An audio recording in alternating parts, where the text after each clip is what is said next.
नमस्कार दोस्तों, आज देखिए हम वेक्टर कैलकुलस पढ़ रहे हैं। तो इसके अंदर अब मस्त मस्त चीज़ें आने वाली हैं, कैलकुलेशन वाली चीज़ें होंगी जिनके अंदर आपको इंटरेस्ट आएगा। बहुत सारी चीज़ों के बारे में आप पहले भी जानते होंगे। ग्रेडियंट फाई क्या होता है, डाइवर्जेंस क्या होता है, कर्ल क्या होता है, यानी आप कह सकते हैं जो अवकल संकारक हैं वेक्टर कैलकुलस के अंदर, डिफरेंशियल ऑपरेटर्स हैं आपके, उनके बारे में हम बात करेंगे कि आपका डेल बराबर क्या होगा, ग्रेडियंट फाई कैसे निकालते हैं आप, उससे संबंधित क्वेश्चन आएंगे। 100 ट्रिक्स भी आपको बताऊंगा कि जिसे देखते ही आप क्वेश्चन सोल्व कर सकते हैं केवल मात्र एक लाइन के अंदर, यानी उससे आपके रिजल्ट्स आ जाएंगे। कुछ आपको तरीके भी और अलग अलग तरीके से आपको मैं सिखाने वाला हूं। तो चलिए स्टार्ट करते हैं आज की इस क्लास को। इसके नोट्स वगैरह हैं वो आपको टेलीग्राम चैनल पर मिल जाएंगे। टेलीग्राम चैनल का नाम, जो अपना चैनल का नाम है गांधी नॉलेज बैंक, उसी के नाम से टेलीग्राम चैनल भी है, आप सर्च कर सकते हैं या फिर लिंक आपको डिस्क्रिप्शन में मिल जाएगा अगर आपको सर्च नहीं कर पाते हैं तो। चलिए अब शुरुआत करते हैं। डिफरेंशियल ऑपरेटर, डिफरेंशियल ऑपरेटर्स, अवकल संकारक।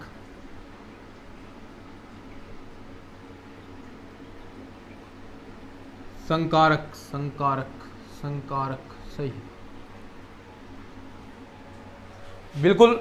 क्या पढ़ने वाले हैं इसके अंदर हम? ग्रेडियंट फाई हम पढ़ेंगे, डाइवर्जेंस, कर्ल, ये तीनों चीज़ें हम पढ़ने वाले हैं। यानी एक बार बता देता हूं कि इसके अंदर हम चीज़ें पढ़ेंगे क्या। ग्रेडियंट पढ़ेंगे, एक एक करके अच्छे से हम इन चीज़ों के बारे में जानेंगे कि होती क्या है ये। ग्रेडियंट आपका, डाइवर्जेंस हो गया, कर्ल भी हम पढ़ने वाले हैं। तो इन चीज़ों के बारे में हम बात करेंगे। ग्रेडियंट, डाइवर्जेंस, कर्ल, प्रवणता, अपसरण, और इसको हिंदी में कहेंगे कुंतल। ठीक है, इनके बारे में बात करते हैं। तो सबसे पहले देखिए कुछ चीज़ें आपको मैं बताता हूं। सदिशों का आंशिक अवकलन, यह भी आपको आना चाहिए। सदिशों का आंशिक अवकलन, मान लीजिए आपके पास आर वेक्टर कुछ इस प्रकार दे रखा है। आंशिक अवकलन आप समझते हैं, पहले ही जानते होंगे। यहां पर दे दिया आपको x square i cap plus का x y z j cap plus का y square plus z square k cap. एक मिनट में, थोड़ी हवा नहीं आ रही है यहाँ पर।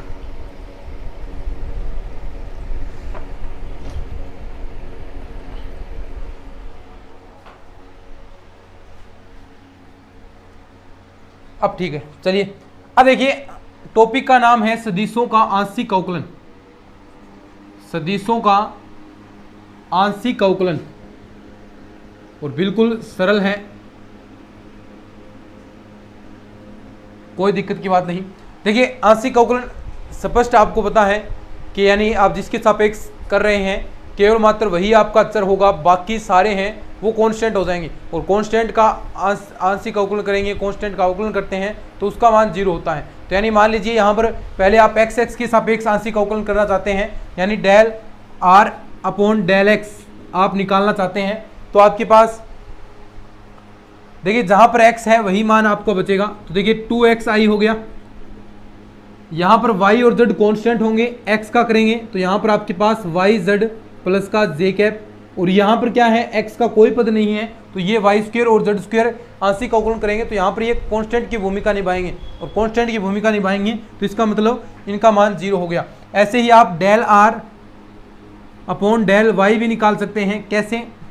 इस तरह वो निकलेगा, ये आपका इस बार ये 0 हो गया, यहाँ बचेगा इस बार एक्स जेड जे कैप, और यहाँ पर बचेगा 2y के कैप, ये आपका फिर 0 हो गया।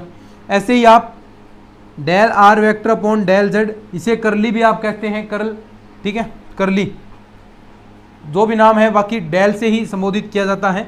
अब जेड के सापेक्ष करेंगे तो एक यहाँ पर आ जाएगा एक्स वाई जे कैप, और आगे आ गया प्लस का 2z के कैप।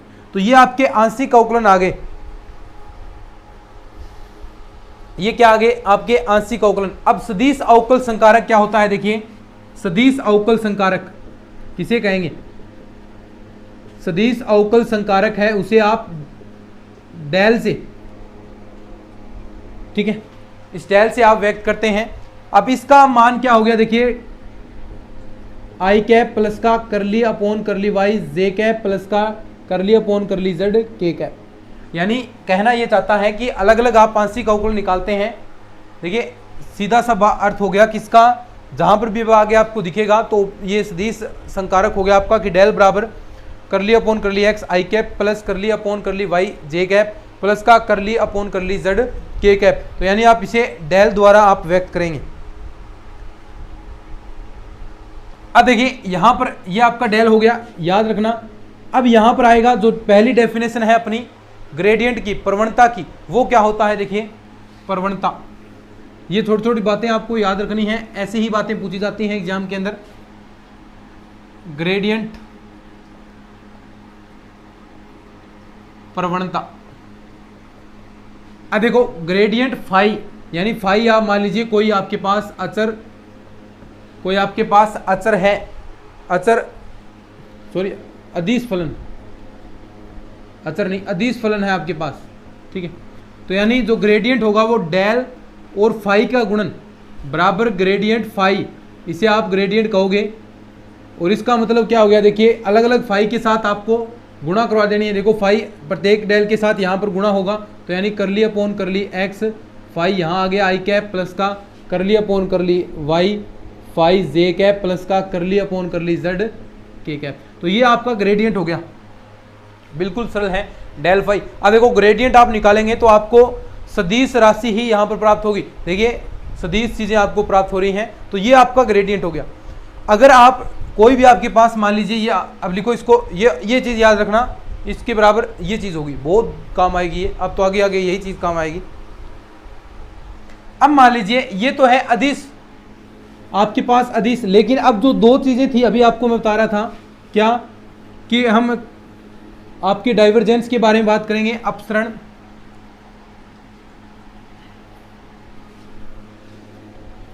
तो ये क्या है आपका, देखिए ये समझ में आ गया ना, ग्रेडियंट। अब यहां पर मान लीजिए एफ कोई सदिश फलन है। अब जो डाइवर्जेंस और करल होंगे वो सदिश फलन से होंगे। देखिए डेल डॉट फाई, अब देखिए फंक्शन है आपके पास, ये सदिश है, इसे अभी बताते हैं कैसे व्यक्त करेंगे। पहले इसको देखिए, डेल को क्या लिख सकते हैं, del x upon del i plus का del upon del y j cap plus का डेल, या कर ली है कि बात मैं जो भी कहूँ समझ जाना आप इस चीज़ को, क्योंकि जो चीज़ें याद आती हैं वही हैं। अब एफ को मैंने मान लिया, एफ सदिश है तो यानी आई जे कैप इसके अंदर भी होंगे, तो एफ को मैंने मान लिया F1 आई कैप प्लस का F2 जे कैप प्लस का F3 के कैप। अब देखिए इनका डॉट प्रोडक्ट अगर आप कराएंगे, डॉट प्रोडक्ट होगा तो उसका अर्थ आपको पता है, यानी जो समान है समान के साथ गुणा हो जाएगा। तो यहाँ पर अपन करेंगे तो del upon del x f यहाँ पर आ गया प्लस का, देखो ये अदिश गुणन है आपका, डेल डॉट है तो डॉट के अंदर राशि आपको पता है क्या आती है, अदिश राशि आपको प्राप्त होती है, क्योंकि नाम ही स्पष्ट है कि अदिश गुणनफल, तो अदिश राशि ही आपको प्राप्त होगी। तो यहाँ पर देखिए अदिश राशि आई जे कैप नहीं आएंगे, यहाँ पर del upon Y F2 plus का del upon del Z F3। तो यहाँ पर ये रिजल्ट आपका आ जाएगा, और इसे ही आप क्या कहोगे, डाइवर्जेंस एफ। देखिए डाइवर्जेंस एफ के बारे में भी हम अच्छे से पढ़ेंगे, डाइवर्जेंस एफ आप इसे कहोगे, ठीक है। अब हम बात करें आपके करल के बारे में, डेल क्रॉस एफ, तो क्या आ जाएगा, देखो तो ये आपको समझ में आ गया, डेल क्रॉस एफ क्या आ जाएगा, ये होता है आपका करल, इसे आप करल से व्यक्त करेंगे, करल एफ, जिसे आप कुंतल कहेंगे हिंदी में। तो ये सेम वैसा ही, यानी यहाँ पर अब डॉट है तो यहाँ पर क्रॉस आ जाएगा। अब क्रॉस है तो आप बताएं मुझे, जो सदिश गुणा होता है, दो सदिश राशियों को आप सदिश गुणा करेंगे तो आपको जो राशि मिलती है वो सदिश ही मिलती है, यानी आई जे कैप के रूप में ही आपको यहाँ पर राशि आपको ये प्राप्त होने वाली है। तो ये थोड़ा सा ब्रीफ आपका वर्णन हो गया किसका, जो हम बात कर रहे हैं ग्रेडियंट, डाइवर्जेंस और कुंतल कर्ल के बारे में हम बात कर रहे हैं। तो इनका छोटा सा मैंने संक्षिप्त आपको वर्णन किया है कि कौन सा क्या होगा। अब इनके बारे में कुछ क्वेश्चंस भी हम करने वाले हैं। देखिए प्रत्येक को हम अच्छे से पढ़ने वाले हैं। पहले हम ग्रेडियंट को लेते हैं, फिर आगे आपके डाइवर्जेंस को लेंगे, फिर आपके कर्ल को लेंगे, और ऐसे क्वेश्चंस बनेंगे, उस हिसाब से हम चलते रहेंगे। तो चलिए आगे बढ़ते हैं। अब अपन लिख लो इसको, कोई लिखना चाहता है, फिर डायरेक्ट अब क्वेश्चन करेंगे। सीधा मैं क्वेश्चन पर आता हूं।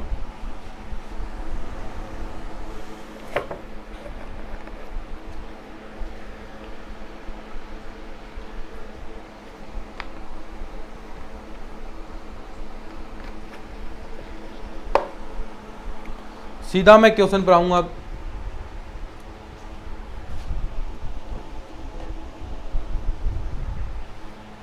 लिख लिया ना, चलिए।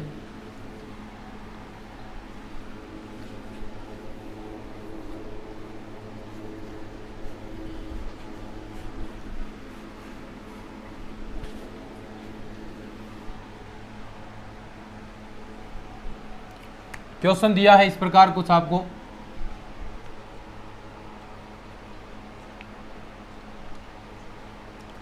देखिए क्वेश्चन दिया है कि इफ एफ आपको दिया है x, y, z बराबर कहा है कि 3x² y माइनस का y³ z², और लिखा क्या है, बिंदु पॉइंट दिए हैं, बिंदु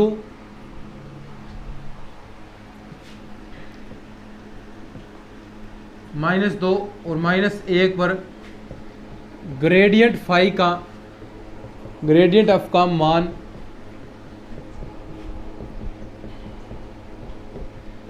ये कहा है कि इस पर आपको ग्रेडियंट एफ का मान आपको ज्ञात करना है कि मान क्या आएगा। ठीक है, बिल्कुल सिंपल है। ग्रेडियंट फाई का मतलब del phi, del gradient f है ना, चल ही नहीं रहा।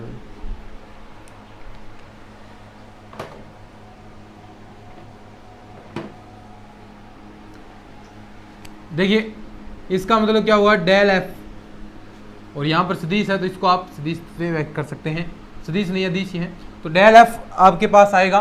और ये एफ होगा ना, देखिए यहाँ पर लिख रखा है ना स्मॉल एफ है, तो स्मॉल एफ से लिख दीजिए। एफ यहाँ पर क्या है, अदिश, और यहाँ पर जो राशि आपको प्राप्त होगी वो सदिश प्राप्त होगी। अब देखो क्या होता है, डेल बराबर क्या है, जो हमने चीज़ें जानते हैं वही पहले में देखिए एक दो बार ये फॉर्मूले रिपीट करूँगा, क्योंकि ज़्यादा बार बोलने पर ये चीज़ें आपको याद हो जाएंगी, ये स्वाभाविक सी बात है। और एफ बराबर क्या है, देखिए 3x² y माइनस का y³ z²। तो कई बार हमारा ध्यान नहीं होता इन चीज़ों को सुनने के लिए, लेकिन बार बार हम बोलेंगे तो वो चीज़ें ऑटोमेटिक आपके दिमाग में आती जाएंगी और आप अच्छे से उन चीज़ों को याद भी कर पाएंगे। ठीक है, अब देखिए प्रत्येक के साथ, ये प्रत्येक के साथ गुणा होगा और उसके प्रत्येक के साथ अवकलन करना है। तो पहले के अंदर हम करते हैं इसका अवकलन, आंशिक अवकलन करना है। देखिए x के सापेक्ष आंशिक अवकलन, तो यहाँ पर 6xy आ जाएगा और ये वाला पार्ट क्या हो जाएगा, 0। पहले के अंदर 6xy आई कैप, उसके बाद देखिए प्लस का इसका, अब इसका आंशिक अवकलन y के सापेक्ष करना है, y के सापेक्ष करेंगे तो यहाँ पर देखिए 3x², तो एक पद आपका आ गया। दूसरा यहाँ पर देखिए माइनस का क्या आएगा, y के सापेक्ष करना है तो 3y² z² आपका आ गया, और ये हो गया j कैप। ठीक है, और इसका आंशिक अवकलन करते हैं अब z के सापेक्ष, तो z यहाँ पर ये 0 हो गया, यहाँ करेंगे तो माइनस का चिन्ह आएगा, 2y³ z k कैप। तो ये आपके पास क्या आया है अभी दोस्तों, ये आपके पास आया है इसका, आप ग्रेडियंट एफ या फाई जो भी कहें वो आप निकाल रहे हैं, वो आपके पास प्राप्त हुआ है ग्रेडियंट एफ। अब आपको निकालना किस बिंदु पर है, देखिए बिंदु भी आपको दे रखा है कि इस बिंदु पर आपको ग्रेडियंट एफ निकालना है, तो आप आसानी से निकाल सकते हैं। यानी ग्रेडियंट एफ आपको कौन से पॉइंट पर निकालना है वो भी आपको दिया है कि डेल एफ है वो आपको निकालना है 1, -2 और -1 पर। तो बस मान रखना है 6xy, x की जगह 1 रखना है, y की जगह -2 रखेंगे तो माइनस का 12i कैप। ठीक है, माइनस का 12i कैप। ऐसा ही यहाँ पर 1 रखेंगे तो 3 आया, यहाँ पर देखिए -2 रखेंगे तो प्लस का 4 हो गया, यानी स्क्वायर होगी, -2 की स्क्वायर क्या होगी, 4 होगी, तो 4 तिया 12, और z का मान रखना है -1, तो कोई फर्क नहीं पड़ेगा, स्क्वायर है तो माइनस प्लस का हो गया। तो यहाँ पर आपके पास बच गया -12 और ये 3 है, 3 में से -12 घटाएंगे तो माइनस का 9 आपके पास बचेगा, 9 j कैप। और आगे देखिए ऐसा ही यहाँ पर y की जगह y क्यूब है, तो यानी y की जगह क्या रखना है, -2, और -2 का क्यूब करेंगे तो माइनस का 8 2 16, माइनस प्लस हो गया। z का मान देखिए क्या है, -1, तो यानी -16 आपके पास यहाँ पर आ जाएगा, 16 की बोलो, तो ये आपका आंसर हो जाएगा, कोई दिक्कत वाली बात ही नहीं, ये क्या हो गया, आपका आंसर हो गया। तो ऐसे आपको ज्ञात करने हैं। चलिए और क्वेश्चन करते हैं, 2-3 क्वेश्चन करेंगे हम प्रैक्टिस के लिए, ताकि चीज़ें अच्छे से हमें समझ में आ सके। एक दो क्वेश्चन कर लें तो प्रैक्टिस अच्छी हो जाएगी। एक क्वेश्चन और करते हैं, फिर एक क्वेश्चन आपको भी प्रैक्टिस के लिए। देखिए नोट्सों के अंदर कुछ क्वेश्चन आपको एक्स्ट्रा मिलते हैं प्रैक्टिस के लिए। क्लासेस में तो हम 2-3 क्वेश्चन ही कर पाते हैं, लेकिन नोट्सों के अंदर मैं क्वेश्चन ऐड कर देता हूँ ताकि आप ज़्यादा से ज़्यादा क्वेश्चन कर सकें। क्वेश्चन देखिए आगे दे रखा है आपको, 5 बराबर एक्स स्क्वेयर प्लस का वाई स्क्वेयर प्लस का जेड स्क्वेयर माइनस का 5, तब -1 0 1 पर, तब -1 0 1 पर डेल फाई का मान ज्ञात कीजिए। मान ज्ञात करना है, ठीक है। डेल फाई का मान आपको ज्ञात करना है कि कितना मान आएगा। बड़ा ही सिंपल है, वही सेम टू सेम जो तरीका हम कर रहे हैं अभी। क्या डेल ये रहा और एफ आपको फाई है ना, तो फाई निकाल लेंगे, कोई दिक्कत वाली बात नहीं। क्या डेल बराबर क्या था, कर लिया अपॉन कर लिया एक्स आई कैप प्लस का कर लिया अपॉन कर ली वाई जे कैप प्लस का कर लिया अपॉन कर ली जेड के कैप, और यहाँ पर इंटू में एफ क्या है आपके पास, एक्स स्क्वेयर प्लस का वाई स्क्वेयर प्लस का जेड स्क्वेयर माइनस का 5। अब देखो प्रत्येक के साथ ये गुणा होगा, तो यहाँ पर आप देख सकते हैं, यानी प्रत्येक के साथ x अंश का अवकलन करना है x के सापेक्ष, तो 2x आई कैप बन गया। आगे वाले स्टेप के अंदर 2y जे कैप बन गया, और आगे वाले के अंदर 2z के कैप बन गया। निकालना कितने पर है, डेल फाई का मान ज्ञात करना है -1 0 1 पर। तो देखिए -1 0 1 पर आपको ज्ञात करना है, तो यानी मान रखने हैं। x का मान क्या है -1, तो माइनस का 2 आई कैप, और y का मान 0 है तो ये 0 आपका हो गया, और 2z यानी यहाँ पर आ गया 2 के कैप। तो ये आपका आंसर आ गया, ये आपका क्या आ गया, आंसर आ गया। बोलो कहाँ दिक्कत है इनमें। ऐसा ही एक क्वेश्चन आपको मैं देता हूँ, थोड़ा प्रैक्टिस करना, फिर उसके बाद ये चीज़ें आपको समझ में आ जाएगी। एक क्वेश्चन आपको प्रैक्टिस के लिए देता हूँ, घर पर प्रैक्टिस करना, नहीं आए तो नोट्स के अंदर देख लेना, वैसे कोई दिक्कत वाली बात नहीं रहेगी, आ जाएगा, सिंपल है। यदि f बराबर आपको दिया है x³ माइनस का y³ प्लस का x² z, तो बिंदु 1 -1 2, तो बिंदु आपको दिए हैं, पर ग्रेडियंट f आपको ज्ञात करना है। अभी कर दो, अभी कर दो।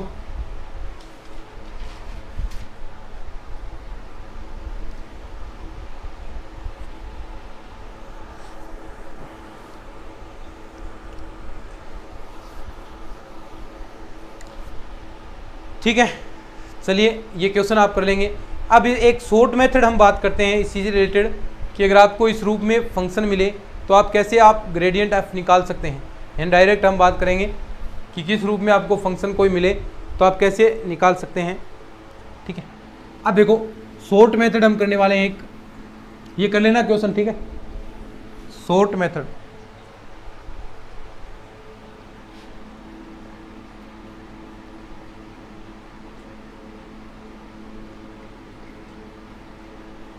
शॉर्ट मेथड देखना एक, मान लीजिए आपको स्थिति सदिश आर वेक्टर बराबर दिया है एक्स आई कैप प्लस का वाई जे कैप प्लस का जेड के कैप, ठीक है, कोई दिक्कत वाली बात नहीं। और इसका परिमाण आपको पता है आर बराबर आर वेक्टर बराबर आर होगी। अब आपको एक फंक्शन और दिया है कि ग्रेड एफ आर, यानी आपको फंक्शन इस रूप में मिले, ज्ञात करना हो एफ आर, यानी आर के रूप में कोई फंक्शन आपको दे रखा है। आर के रूप में अगर कोई फंक्शन दे तो आप ऐसे शॉर्ट ट्रिक लगा सकते हैं, डायरेक्ट आप याद भी रख सकते हैं। देखिए फॉर्मूला यहीं से आप याद रख सकते हैं, एक लाइन के अंदर ही आपका क्वेश्चन हो जाएगा। आएगा क्या कि एफ डैश आर, यानी जो फंक्शन है उसका तो आपको अवकलन करना है, नीचे आर यानी परिमाण आर का और ऊपर आर वेक्टर, ठीक है। एक प्रकार से आप इसे आर एफ यानी पहले तो फंक्शन का अवकलन कर दिया, नीचे उसका परिमाण और इनटू में क्या है देखो आर वेक्टर। तो ऐसा हम सिद्ध करते हैं कि ये कैसा बना कैसे है, यानी अब देखो कितनी लंबी प्रोसेस हो जाएगी। पहले एफ आर आपको निकालना है, यानी आप उस मेथड से करते हैं तो एफ आर पहले एफ आर आपके पास आया, फिर इसके साथ आप ग्रेडियंट निकालेंगे, कर लिया अपोन कर लिया एक्स, फिर एक्स के सापेक्ष अंकुलन करेंगे, तो इसमें बहुत लंबा टाइम जाएगा। इससे अच्छा है कि आप डायरेक्ट फॉर्मूला ये याद रखो, अगर इस रूप में क्वेश्चन आ रहा है तो f dash r upon r और आर डॉट आर वेक्टर, तो ये फॉर्मूला अगर याद है तो मिनटों का सवाल है, ये कोई दिक्कत वाली बात ही नहीं होगी। अब देखिए क्वेश्चन, यानी इसी को प्रूफ करते हैं पहले अपन ग्रेडियंट एफ आर को। देखिए ग्रेडियंट एफ आर का मतलब क्या हो गया, यानी डेल एफ आर डायरेक्ट, यानी अब डायरेक्ट आप कर सकते हैं क्या, करली अपॉन करली एक्स आई कैप प्लस का curly upon curly Y j cap plus का करली अपॉन करली जेड के कैप, और इनटू में है आपका एफ आर। ठीक है, एफ आर की गुणा कराएंगे तो करली अपॉन करली एक्स, देखिए साथ में प्रत्येक के साथ आप गुणा करवा दीजिए, फिर इसका हम अवकलन निकालेंगे, curly upon curly y f r j cap plus का curly upon curly z f r k cap. बड़ा ही सिंपल है। एफ आर का आंशिक अवकलन करना है एक्स के सापेक्ष, तो अवकलन करेंगे तो देखिए पहले क्या बनेगा, शॉर्ट मेथड हम बात कर रहे हैं, ऐसा हम निकालेंगे, देखना ऐसा हम निकाल देंगे।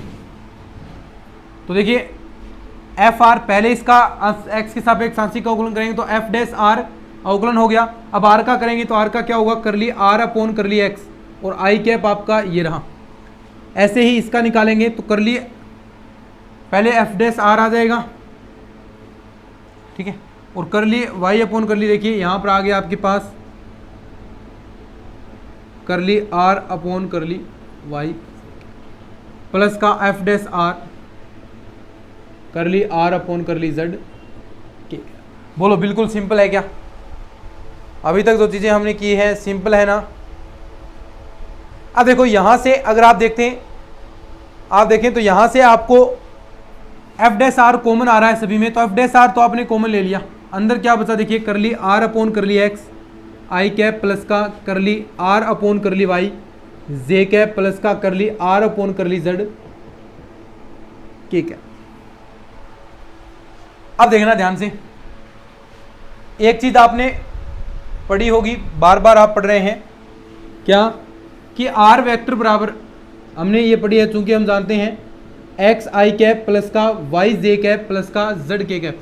देखिए हम करना क्या चाहते हैं, अभी हम अब करना चाहते हैं कि करली आर अपॉन करली एक्स की वैल्यू क्या आएगी, ये वैल्यू हम निकालना चाहते हैं। करली आर अपॉन करली वाई का मान क्या आएगा, करली आर अपॉन करली जेड का मान क्या आएगा, ये मान हम निकालना चाहते हैं। तो मान कैसे निकलेंगे, देखो यहाँ पर देखो, इसका हम परिमाण ज्ञात करते हैं तो आर स्क्वायर, मान लीजिए आर स्क्वायर करते हैं अपन, तो आपके पास क्या रिजल्ट आएगा, या फिर आर इसका परिमाण आप निकालना चाहें, देखिए यहाँ पर परिमाण निकालेंगे, पूरा आप परिमाण निकाल सकते हैं। देखिए आर निकाल लीजिए, सीधा परिमाण हम ज्ञात करते हैं पहले इसका, तो क्या आएगा एक्स स्क्वायर प्लस का वाई स्क्वायर प्लस का जेड स्क्वायर, और इसका क्या है अंडर रूट। अब इसकी आर स्क्वायर कर दो अंडर रूट हटाने के लिए, तो एक्स स्क्वायर प्लस का वाई स्क्वायर प्लस का जेड स्क्वायर।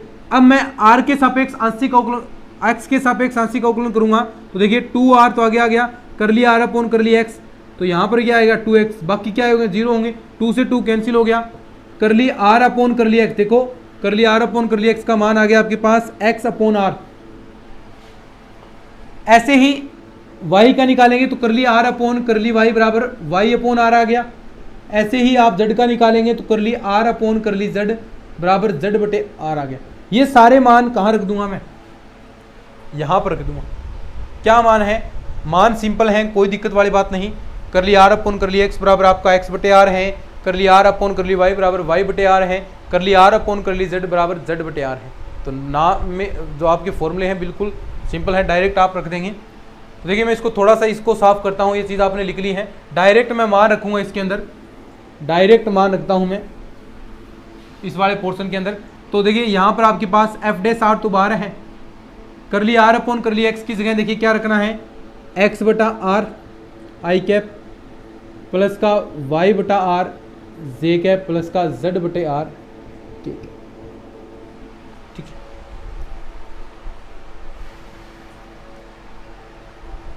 अब मैं ये आर है कॉमन आएगा तो ये बाहर निकाल लिया मैंने, एफ डैश आर और आर बटे में आ गया। अब ये एक्स आई प्लस वाई जे जेड के कैप, देखो क्या बन गया, ये आर नहीं बन गया क्या, तो सेम टू सेम यहाँ पर आप आर वेक्टर लिख सकते हैं। तो वही बन गया। देखिए जो शॉर्ट फॉर्म थी आपकी क्या आ गई, बराबर में एफ डैश आर अपॉन में आर, वही आ गया ना जो मैंने आपको बताया था आर वेक्टर। तो क्यों आपको इतना निकालना, ग्रेडियंट एफ आर आपको ऐसा दे दे तो आप डायरेक्ट कर सकते हैं कि f dash r upon r और इनटू में आर वेक्टर, आपका रिजल्ट आपको मिल जाएगा। तो इसको लिख लो अच्छे से, फिर क्वेश्चन करते हैं भाई, फटाफट क्वेश्चन करते हैं एक दो अच्छे से।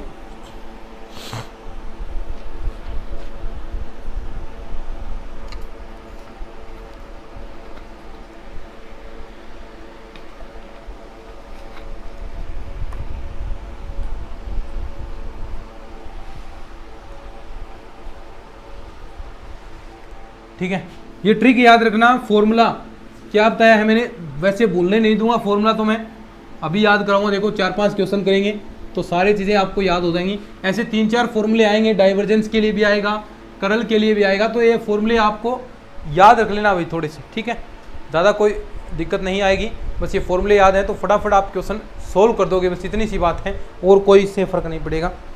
बाकी क्वेश्चन आप वैसे भी कर देंगे, लेकिन टाइम बहुत लगेगा इसमें, तो इससे अच्छा है कि आप फॉर्मूले याद रख लो, और फॉर्मूले याद रखे बिना मैथ आएगा भी नहीं। ठीक है, क्वेश्चन देखिए, ग्रेडियंट 1/r आपको ज्ञात करना है, ज्ञात कीजिए। 2 क्वेश्चन लिखता हूं साथ में मैं,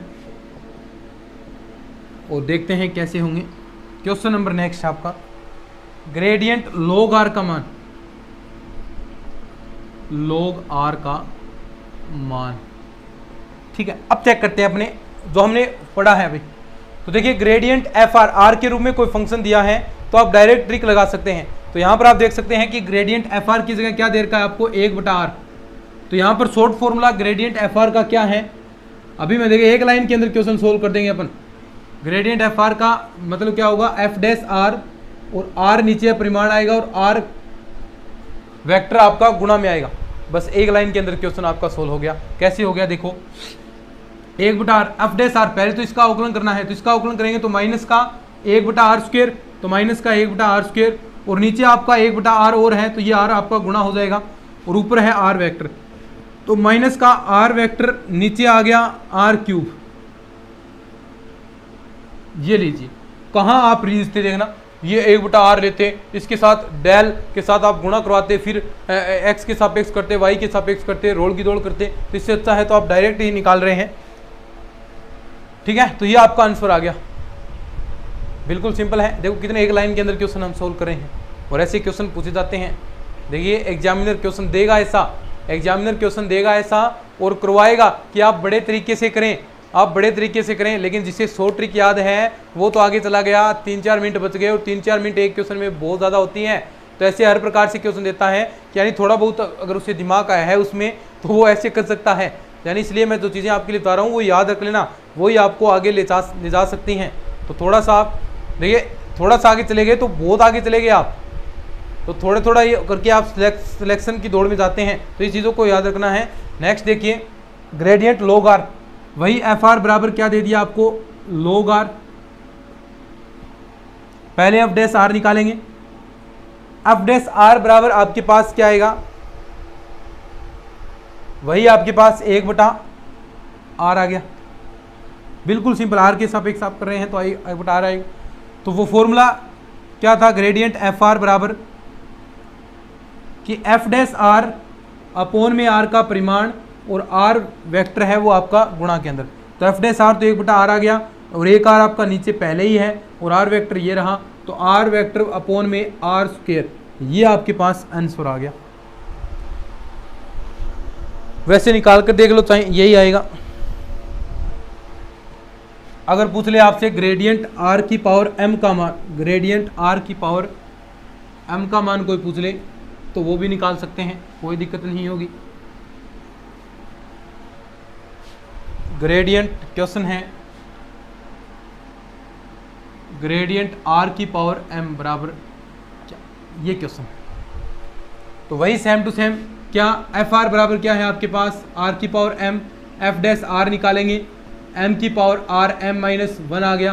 ठीक है, फॉर्मूला लगाओ, एफ डैश आर यानी m की पावर r की पावर m-1, नीचे r आएगा और इनटू में r वेक्टर आएगा, ये ऊपर जाएगा, तो m r की पावर m-2 और r वेक्टर। ये आपका क्वेश्चन सॉल्व हो गया, कोई दिक्कत की बात ही नहीं होनी चाहिए। क्वेश्चन नेक्स्ट है, देखिए ऐसा ही, ग्रेडियंट ई की पावर आर स्क्वेयर का मान है, ई की पावर आर स्क्वेयर का मान है, तो कोई दिक्कत नहीं, वही आपके पास एफ आर बराबर क्या है, ई की power r square, f dash r निकालेंगे, एफ डैश आर तो क्या आएगा, ई की पावर आर स्क्वेयर तो सेम टू सेम रहेगा, इनटू में 2r और आ जाएगा। फिर आप ग्रेडियंट निकालेंगे इसका, ग्रेडियंट ई की पावर आर स्क्वेयर, इसका मान निकालेंगे तो आपके पास क्या आएगा, एफ डैश आर, तो एफ डैश आर तो ई की पावर आर स्क्वेयर इंटू में 2r, नीचे r आएगा और इंटू में r वेक्टर आपका आएगा, तो r से r 2 ई की पावर आर स्क्वेयर और r वेक्टर आपका आगे आ गया। तो ये आपका क्या आ गया, आंसर आ गया। बोलो कहाँ किसको दिक्कत आ रही है, किसी को कोई दिक्कत नहीं आएगी। ठीक है, तो ये तो आपका हो गया, ग्रेडियंट आपने निकाल लिया है। इसके बाद दी का ओकुलस आएंगे तो उसके बारे में भी हम बात करेंगे, लेकिन वो भाई हम नेक्स्ट क्लास में करेंगे। समय की मर्यादा हमें इतना ही समय देती है कि रोज़ाना आप इतनी ही क्लास लीजिए, तो वैसे 2-2 क्लासेज होती है, तो हम आराम से, हमारा मस्ती से हम चीज़ें कवर अप कर रहे हैं। तो ये 1-2 बुकें रही है वो कंप्लीट होने वाली हैं, तो कोई दिक्कत वाली बात ही नहीं है, सब कुछ हमने कर लिया, नया सिलेबस हमने, चीज़ें हमने दोनों बुकें कंप्लीट कर ली, तो कहाँ दिक्कत आ रही है, कोई दिक्कत वाली बात नहीं। ये आपका हो गया, तो बहुत सारा मैटर आपने कवर अप कर चुके हैं, कोई दिक्कत नहीं। चलिए आज के इस लेक्चर के अंदर इतना ही, मिलते हैं नेक्स्ट क्लास में, तब तक के लिए धन्यवाद। जय हिंद, जय भारत।